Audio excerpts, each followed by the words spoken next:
के छ हाम्रो आउँछन् छेउ म सन्चै छु कान्छु चिक्स जाम बोतला ढल्बा गुरु बोतल उल्टा भयो सुल्टा समात्नु न उल्टा समात्यो भने गाडी चिक्स त्यस्तो नबोल न सोल्टिना राम्रो होइन कि फ्यामिली सो यार मेरो कान्छो गुरु तिमीले श्रीमतीको झापा खान्छ यार भाउजू नमस्ते ढोक दिया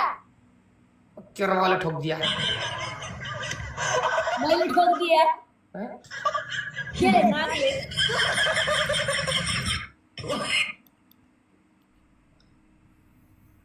किन हड्डी देखाएको छ कसैको हड्डी घरमा मेरो श्रीमतीमा कलौटेर दुईटा बिहार कलौटेमा मलाई पनि प्रेग्नेन्ट बनाइदिनु न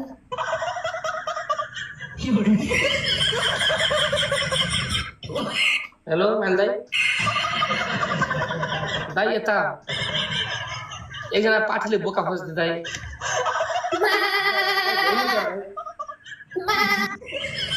दाई एकजना पाठीले बोका खोज्थ्यो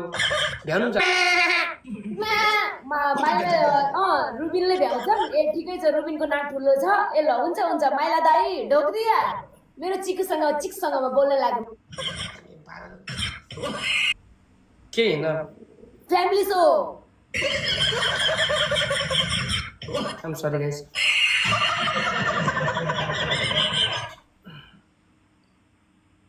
तपाईको झुप्पामा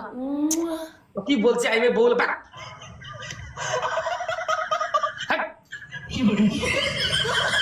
हटाना मक्का हुनु पर्दैन तपाईँ मेरो अङ्कल जस्तो हुनुहुन्छ अङ्कल हो तपाईँ आफ्नै कपालसित गरेर आन्टी जस्तो पागल लोग्ने ए किन मर्दिन यार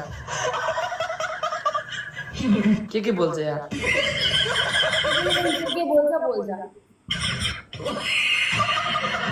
अच्छा एकचोटि यार क्या यो कुरा हेर न किन हो टेन्सनमा